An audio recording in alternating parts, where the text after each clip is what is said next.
Welcome to Freethought Matters. I'm Dan Barker. I'm co-president of the Freedom from Religion Foundation. Our guest today is Andre Forbes, a former gospel songwriter and producer who has changed his mind and is now writing Godless gospel.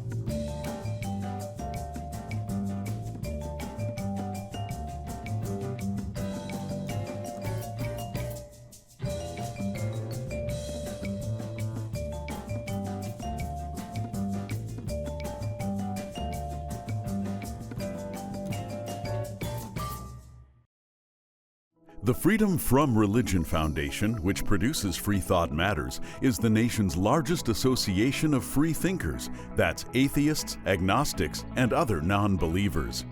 We invite you to join us in our vital work to keep our secular government free from religious influence.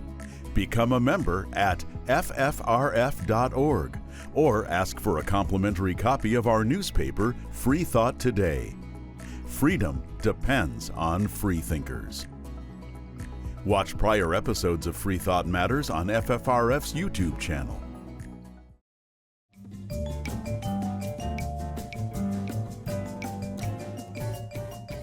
Andre Forbes is a former gospel musician, songwriter, film composer, producer, and engineer. He has worked with many gospel artists, including the Clark Sisters, Donald Lawrence, Byron Cage, Kim Burrell, the Georgia Mass Choir, Troy Sneed, FAMU Gospel Choir, and the Wardlaw Brothers, just to name a few. Andre has also made several appearances on BET, Word Network, and the Trinity Broadcasting Network. He has toured throughout the United States, through Europe, and through the Caribbean with his gospel music. He's written many gospel songs, including the song Praise Him for the 2007 stellar winning album, The Struggle Is Over. He's composed scores for several award-winning short films, including Underground, Our Rhineland, and Silhouettes. But something happened. He no longer does religious music. His most recent project is FFRF's Godless gospel. Before we bring Andre on to talk with him about why he would change his mind and what he's doing now, let's look at a brief clip of part of one of the new songs Andre has written for Godless gospel. I used to think that I was wrong, to question if the God I served was even real at all. But then I realized my mind would not let me stay blind to all the inconsistencies I saw with my own eyes.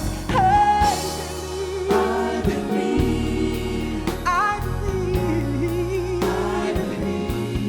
I believe. And that's D'Angela Morant singing the solo on the song I Believe, written by Andre Forbes. So Andre Forbes, welcome to Freethought Matters. Hi, thank you for having me.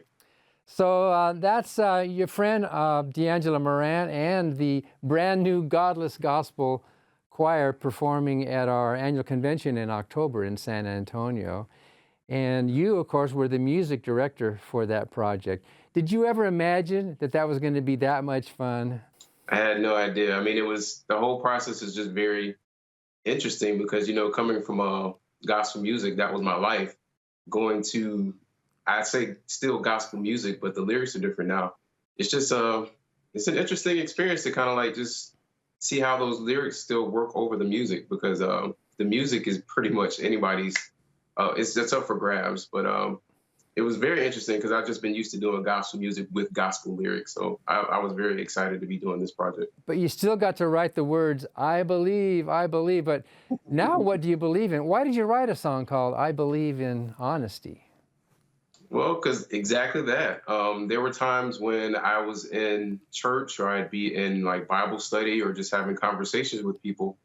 And I felt like I couldn't really be honest about what I was thinking. I felt like if I would have shared that, I'm having doubts about God, if I'm having doubts about everything that I've been taught to believe is true, they look at me like an outsider, or they wouldn't respect me anymore, or they would think I was possessed or something. There are a whole bunch of stories that I can say just for not believing. But I just wanted to write a song that talked about being honest, because I don't feel that a lot of people can be honest in church. I think a lot of times they feel the way I do, but they feel locked into the environment and the beliefs that they've been taught, to a place where they don't feel the freedom to just be honest and say how they feel or talk about it.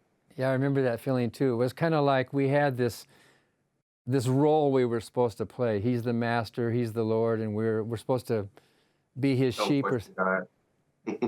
Yeah. So you were raised in the church? Yes, I was, basically from childhood. Pretty much all of my family, they either preached, sung, played an instrument, danced, just something within the body of Christ. And, I just kind of fell into the music part. I actually started singing first in the kids choir, but my cousin wanted me to play piano because she heard me playing on my toy keyboard one time. And I went up and started playing, and I kind of never turned back, just kept going. And even though it was something that I didn't want to do at first, I'm kind of glad she pushed me. But, it's just interesting how that all escalated. But music is my life now, pretty much. We're going to hear a little bit of your piano playing and some of your arranging in a few minutes on another one of the songs you wrote.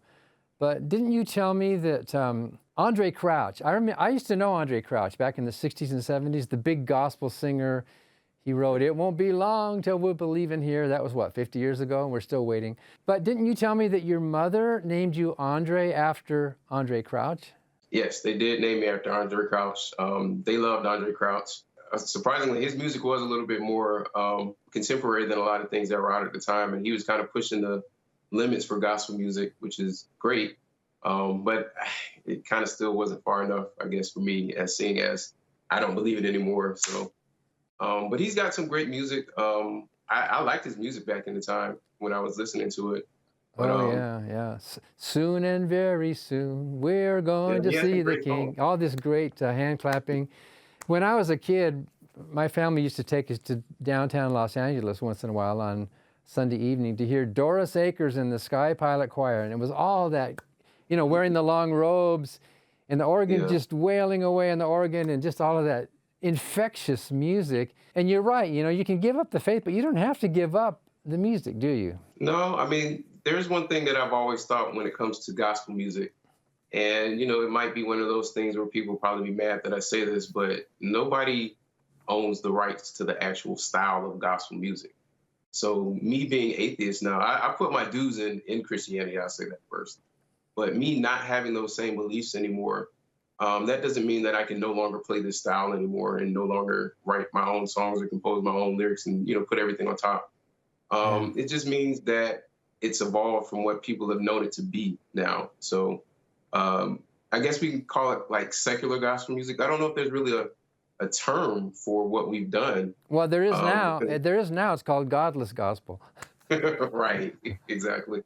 Well, I think you're right, but isn't it true that especially in modern times, gospel music has sort of been derivative? They borrowed from rock and from hip hop and from funk, and they borrowed from different styles and mixed it into modern gospel. Isn't that true? Right, yeah. So, I mean, gospel is borrowed from a lot of people. It's basically kind of like a melting pot. And I like the style. I like what they've done. It's kind of evolved to have its own sound in certain ways. But, I mean, it is, again, still just another style. I mean, it's usually synonymous with the lyrics, but that's exactly what we wanted to, change. It's like this particular style can go beyond just church music or gospel music. It can pretty much be whatever you want it to be. And since I spent so much time in that environment playing it and understanding it, I think I'm entitled to use the music for what I like to do, which is outside of church, Yeah. And I think a whole lot of people would appreciate it because maybe they like the music and they're not attached to the lyrics as, I am right now. So it's like, let's just go forth with this. I mean, let's create it and see who comes and see who likes it and just keep pushing it out there. It's brand new, so we'll just see where it goes. Well, in a few minutes, we're going to see one of your songs at the debut of Godless Gospel in San Antonio, where the audience was mostly non-believers, mostly atheists and agnostics, and the performers, of course, also. But the mood of the room was almost, if I can use quote marks, it was almost spiritual. You know what I mean? It was almost this feeling of, whoa, that music, and even atheists getting up and clapping their hands to gospel music. You're right. Music does something to us that's universal, doesn't it? I think gospel music just has this way of bringing out so much emotion that it doesn't really always matter about the lyrics. Of course, if you can associate with lyrics that are being said, it's definitely a lot more emotional for you. Like, that's kind of how it was in church. Like, a lot of times songwriters would write about things that people would universally go through. So when they sung those lyrics and they put chords to a certain melody or a certain word that was sung, it just kind of like, it kind of pricks their heart in a certain way. And I think it's kind of the same way even with atheists. It's like when you sing about something that resonates with them and you put the right chords with it, it does something to you. Yeah. And that could be in any song. It doesn't just have to be gospel music. Yeah. But gospel music is kind of like honed in on the emotional part, I think, of it. Well, it's almost like magic, isn't it? It's not magic. It almost feels like the whole is greater than the sum of the parts, and you're a part of this big thing. Well, you get that feeling at a rock concert or an opera, maybe. You get that feeling of just this bigger than you kind of thing. And if you're religious, you interpret that as God. But if you're not, what would you interpret it as? Just us. You feel more connected to humanity because you just being able to feel something that other people feel at the same time in the same room. This is not brand new. Gospel music doesn't own that feeling. This is something that you can experience with other songs. I can't picture something specifically off the top of my head, but there are a whole bunch of songs where people just, it resonates with them. Yeah. They like the music, and if you have a whole bunch of people in the same room that feel good about the song and the lyrics, you're gonna get the same feeling. That's just how it is. And you feel more connected, I guess, to other people. Yeah. It doesn't necessarily, I don't feel it connects you to a higher power, but you just feel more connected to humanity. You said it's not brand new, and that's actually one of the lyrics of the song we're going to hear in a couple of minutes that in your song about not being ashamed. I guess the most obvious question here is, you were raised in it, you were good at it, you were internationally acclaimed for your work and your writing, and you have all these credits, but you changed your mind and left it. Why? Why did you change your mind? Again, like I said at the conference, I wasn't trying to leave the faith, but in the song, my mind wouldn't let me, kept turning a blind eye to what I kept seeing and feeling, and it's just I had to let go because things just weren't resonating with me anymore. My last prayer was basically, God, I need you to reveal yourself to me in a way that I can comprehend. And that's a very personal prayer. If somebody else said it, it would be different to them as well, because it's asking for God to comprehend, make me able to comprehend his presence, in my life somehow, that I don't have to question anything. I don't have to go anywhere and get more answers. It's I needed that. So I just never got that. And I was pressing really hard to get it. I was praying, fasting, seeking God, studying my Bible more. It was all of that kind of caused me to come out of it, because I saw how hard I was going into it.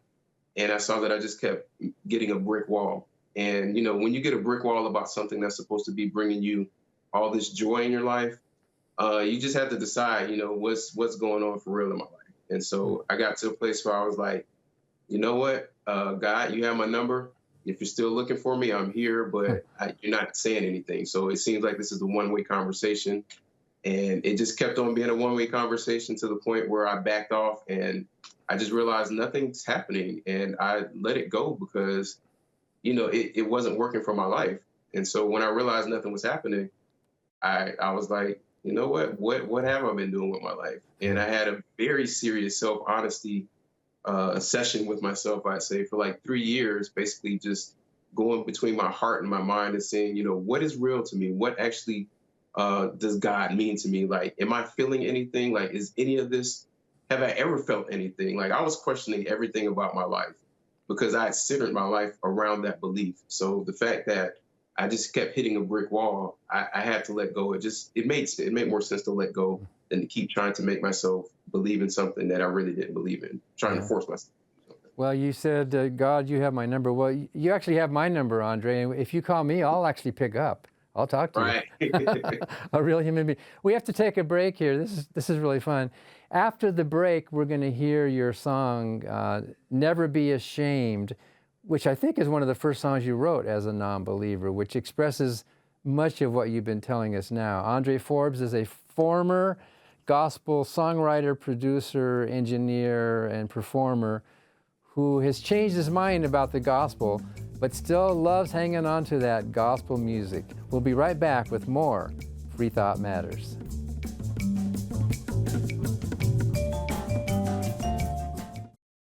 Hi, I'm Ron Reagan, an unabashed atheist. When I first recorded that commercial back in 2014, being openly atheist in America was still fairly uncommon. Today, the fastest growing religious group in the country is the non-religious, especially among the young. That progress is heartening, but the religious pushback is fierce and the forces of Christian nationalism are well organized. Our progress won't continue unless we work together so that reason and our secular constitution will prevail. That's why I'm asking you to join the Freedom from Religion Foundation, the nation's largest and most effective association of atheists and agnostics working to keep state and church separate, just like our founders intended. Please join the Freedom from Religion Foundation today. Ron Reagan, lifelong atheist, not afraid of burning in hell. I'm Charlotte, and I'm an out-of-the-closet atheist.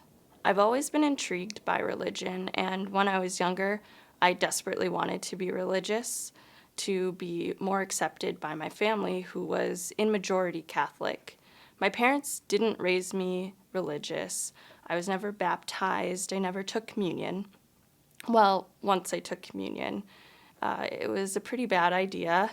I don't think it was worth a church full of angry elderly who glared at me as I waved the communion wafer back and forth asking my grandma what should be done with it. Also, the wine was pretty gross. From this experience and countless others, I came to 3 conclusions that sort of dictate how I live my secular life.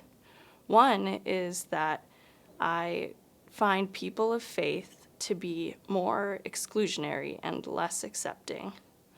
2 is that I would rather work to please the people around me who I care about than someone who, to my knowledge, doesn't exist. And 3, that I would rather help people than pray for them.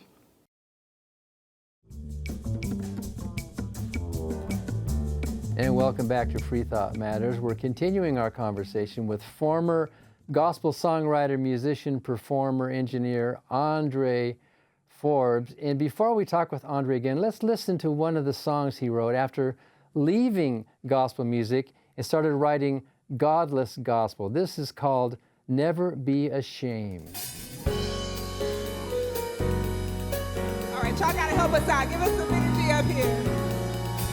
If you're not ashamed, you gotta put your hands together.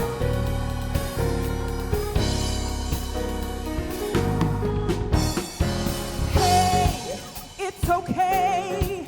You don't have to feel you're alone in this world anymore.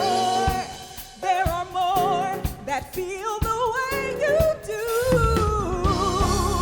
Say, hey, it's okay, it's okay. You don't have to feel you're alone. You're not alone anymore.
You don't have to be ashamed. That was D'Angela Morant with the Godless Gospel Singers at the debut in San Antonio of Godless Gospel. Andre, how did you find all those musicians? Did you just look in the phone book for godless musicians or what? No, I pretty much, it was not easy, to be honest, because me being in the gospel music industry for so long, I knew a lot of musicians, but also I started meeting people once I came out, started meeting people that felt the same way I did, that were in the belief. So I just kind of reached out to people and kind of had a conversation with them first, just kind of seeing where they stood. And once I found out that, you know, they kind of had the same beliefs I had, I just told them about the project. And I'm like, hey, you want to work with us on this? Because, you know, it's probably something that'll resonate with you as far as the lyrics and everything. But sometimes it's kind of hard to find people with this because it's something brand new. And I know a lot of gospel musicians, and in fact, I know a lot of gospel musicians that are also questioning their beliefs, but they're not ready to go public about it. So that was the tricky part. Well, that was pretty brave of Aaron and Amos and you and Charles to come together like that, to be public about Godless Gospel. That was pretty amazing.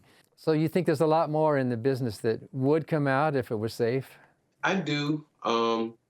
Just me, like I said, I was raised in it, so I know all the ins and outs. I was raised in pretty much a holiness church that did kind of like all the things that people see, that they might even laugh at online, like all the hooping and hollering, the screaming, the faith healing, running around the church, all of that stuff. Like I was raised in that, and I attended various churches that did the same thing.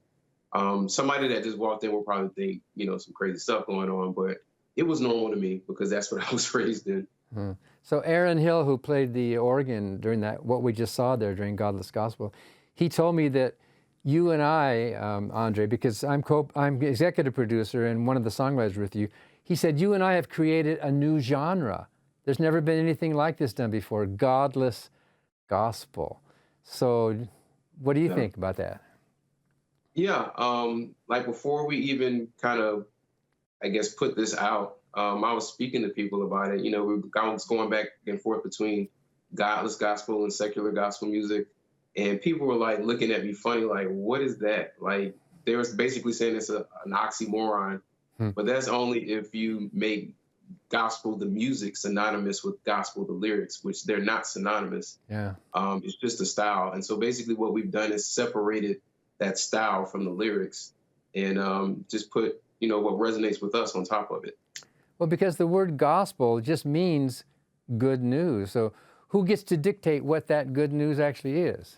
Well, I mean, I guess the churches thought they had the right to just do that forever. But, you know, I just think there are a lot of I think there are a lot of open-minded people nowadays, especially with the younger generations. They understand that, you know, there's something that's not right with church. There's something that's not right about the belief. And they're open to things like this. Like it makes more sense to them.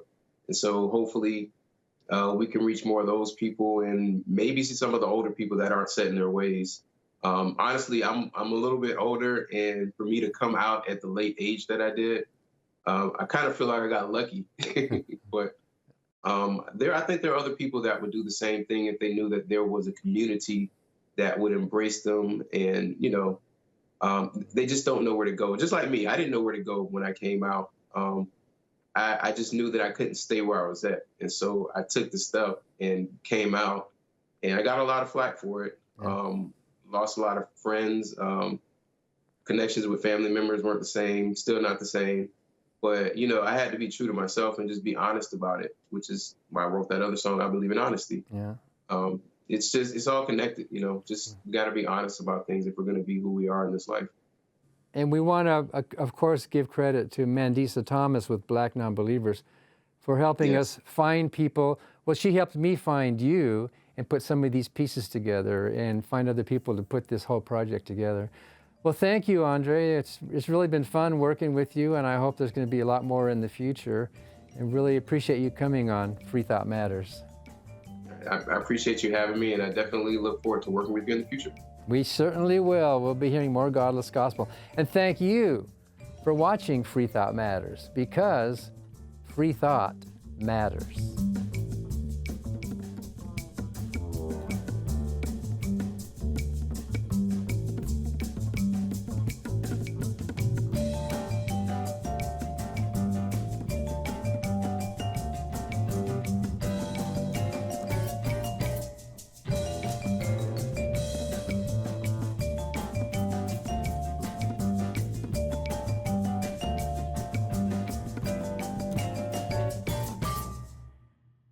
Hi, I'm Steve Pinker. In my book, Enlightenment Now, I show that the world has become a better place as reason has been overcoming superstition and tribalism. But the values of the Enlightenment are under attack. That's why I'm a proud member of the Freedom from Religion Foundation, the nation's largest association of free thinkers working to keep state and church separate. Please join me in supporting the Freedom from Religion Foundation to ensure that our government is driven not by religion, but by reason.